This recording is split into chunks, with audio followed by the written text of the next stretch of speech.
Selamat pagi anak-anak, apa kabarnya hari ini? Alhamdulillah, luar biasa, Allahu Akbar. Baiklah, sebelum kita mulai pembelajaran pada hari ini, kita berdoa terlebih dahulu ya. Berdoa menurut agama dan kepercayaan masing-masing. Berdoa mulai. Berdoa selesai. Ibu absen terlebih dahulu ya. Adakah dari anak-anak kelas 4 yang tidak hadir? Hadir semua? Baik, untuk anak-anak kelas 5 adakah yang tidak hadir? Hadir semua? Baik. Pada hari ini kita akan belajar untuk kelas 4 yaitu PKN, kewajiban dan hak warga masyarakat. Sedangkan untuk anak-anak kelas 5 kita akan belajar IPA yaitu siklus air. Tujuan pembelajaran pada hari ini yaitu untuk kelas 4 PKN.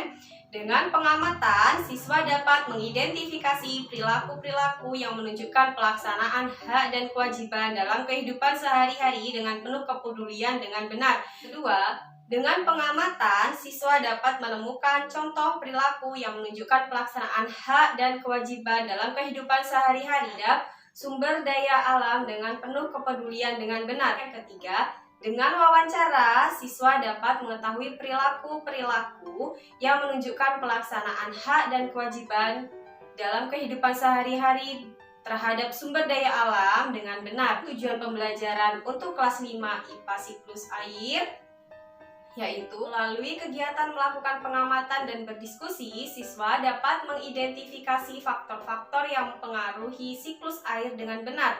Yang kedua, melalui kegiatan mencoba, siswa mampu membuat kesimpulan tentang terjadinya air tanah dan air permukaan dengan benar.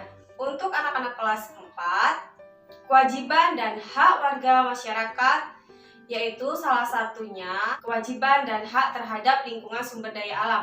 Adakah yang tahu apa itu sumber daya alam? Sumber daya alam adalah segala sesuatu yang ada di alam yang bisa dimanfaatkan oleh manusia untuk keberlangsungan hidupnya. Sumber daya alam terdapat dua jenis, sumber daya alam yang dapat diperbarui dan sumber daya alam yang tidak dapat diperbarui. Sumber daya alam yang tidak dapat diperbaharui apabila dipakai terus-menerus maka akan berkurang dan habis. Oleh sebab itu kita harus melestarikan sumber daya alam. Lalu bagaimana cara melestarikan sumber daya alam? Di sini ibu punya contoh kewajiban dan hak terhadap lingkungan sumber daya alam. Yang pertama, menggunakan energi alternatif.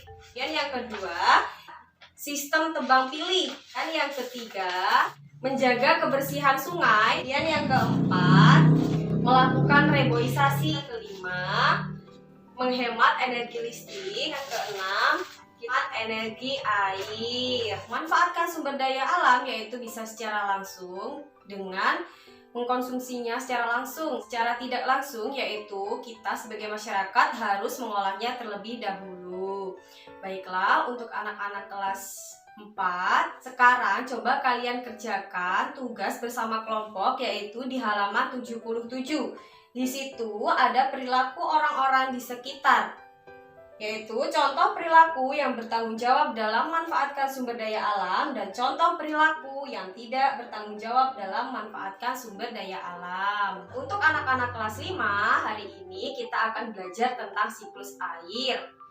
Di sini ibu punya gambar tentang proses siklus air. Di dalam siklus air terdapat beberapa proses, yaitu yang pertama proses evaporasi, yang kedua proses kondensasi, yang ketiga proses presipitasi. Lalu bagaimana proses terjadinya air tanah? Proses terjadinya air tanah apabila air hujan turun ke dalam tanah dan masuk melalui celah-celah serta pori-pori dan batuan. Karena air tersebut tidak langsung hanyut, tetapi air akan terserap dan tersimpan di dalam tanah. Air yang tersimpan di dalam tanah maka akan menjadi air tanah. Lalu faktor-faktor apa saja yang mempengaruhi ketersediaan air tanah?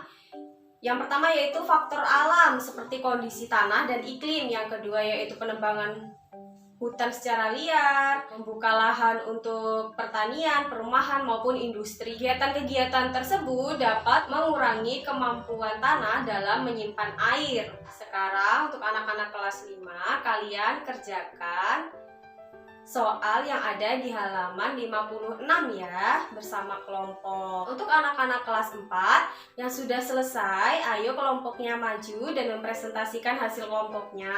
Untuk anak-anak yang sudah mengerjakan tugas dan sudah melakukan presentasi, sekarang coba kalian lakukan wawancara terhadap berbagai narasumber, yaitu tentang apa akibatnya jika manusia tidak melaksanakan kewajiban terhadap lingkungan alam. Wawancara dapat dilakukan terhadap beberapa narasumber yang terdapat di lingkungan kalian ya. Untuk anak-anak kelas 5 yang sudah mempresentasikan hasil kelompoknya dan telah selesai mengerjakan tugas, sekarang coba kalian menuju ke pojok percobaan. Nah, di situ kita akan melakukan percobaan tentang terbentuknya air tanah dan air permukaan. Baiklah, pelajaran kita hari ini telah selesai ya anak-anak. Tadi kita sudah belajar untuk anak-anak kelas 4 yaitu hak dan kewajiban warga masyarakat terhadap lingkungan sumber daya alam. Untuk anak-anak kelas 5, kita tadi telah belajar tentang siklus air. Adakah dari anak-anak yang belum paham dan ingin bertanya? Tidak ada? Sudah paham semua ya? Baiklah. Pelajaran pada hari ini telah selesai.